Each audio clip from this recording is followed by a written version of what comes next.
garden planet. Provider for billions.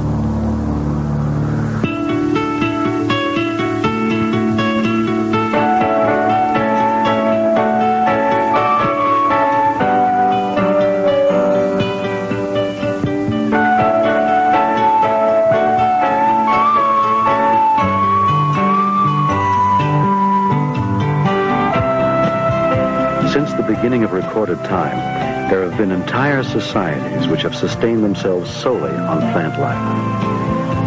A varied, nourishing plant life in which our world is so rich.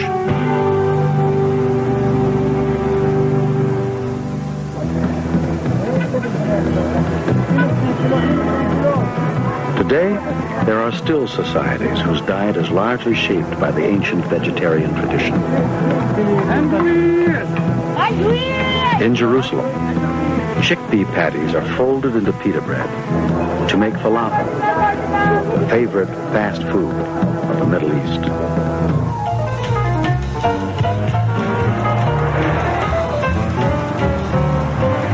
Even here, in the bustling modern West, land of steak and chops, the vegetarian tradition is making inroads.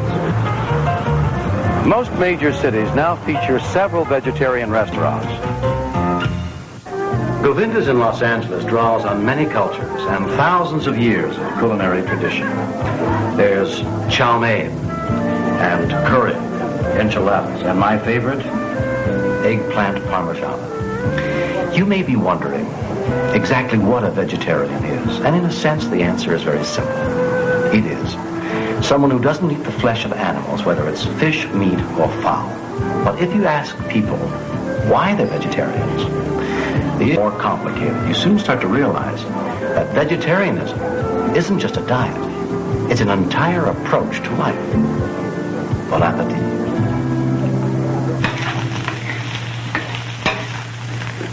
One of the main reasons I became a vegetarian was ethical, because I don't see any reason, with all the protein available today, to have to destroy animal life to sustain our lives.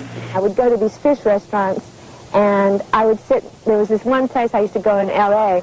that has this aquarium with these beautiful tropical fish, and I'd be sitting there having my shrimp, and this one evening, all these gorgeous fish just came over to the edge of the tank and were just sitting there looking at me.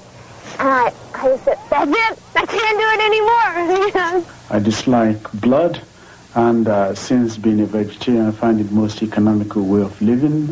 C'est pour permettre de montrer aux gens qu'on peut se nourrir avec une méthode qui donne la possibilité de nourrir plus de gens avec la même surface de terre cultivée. I'm a vegetarian mainly because I got tired of eating meat, and I just like to say very simply that I feel better being a vegetarian. Wir freuen uns und wir möchten unseren Kindern mit gutem Beispiel vorangehen, und wir hoffen, dass sie weiterhin sich für den Vegetarismus und für die naturgemäße Lebensweise einsetzen. Und wir hoffen eben, dass sie ein Beispiel sind für unsere Umgebung und für unsere Kinder vor allen Dingen. Hey, I'm the owner of Nature Boy Restaurant, Lower East Side, Manhattan. Before I opened up this restaurant, I was a boxer. I fought professionally for 3 years. My manager put me onto vitamins and vegetarian food, and I've stayed that way ever since. If cows get killed, it's the same as people get killed. I am 84 years old. No meat or fish has entered my body in over 50 years.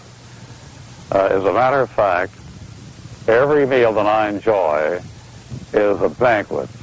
Anyone who takes up vegetarianism finds himself in some very illustrious company. Socrates advocated vegetarianism, as did the Greek mathematician Pythagoras, and the poet Shelley, Albert Schweitzer, the great missionary. Their vegetarianism was an expression of a highly moral attitude to living.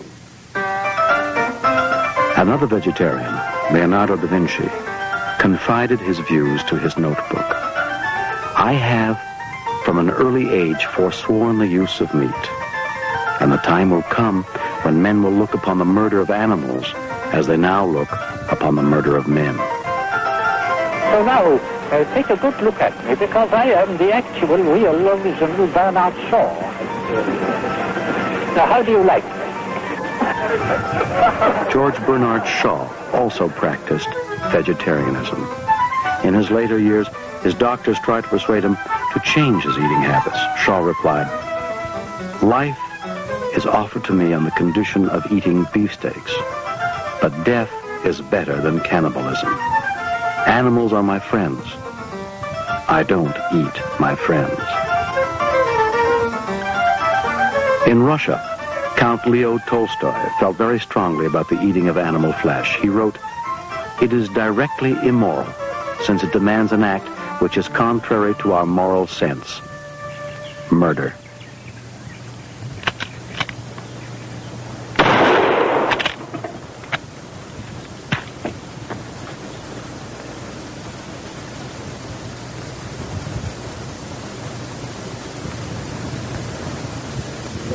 Isaac Bashevis Singer, a winner of the Nobel Prize for Literature and a vegetarian. He sees vegetarianism as the most important issue of our time.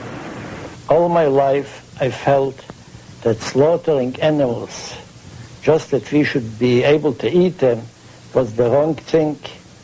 While we keep on asking mercy from God, we have no right to be merciless ourselves towards creatures which are weaker than we are. Although it is assumed that when Moses said, "Thou shalt not kill," he meant people. But I feel that animals are also people. They also have souls.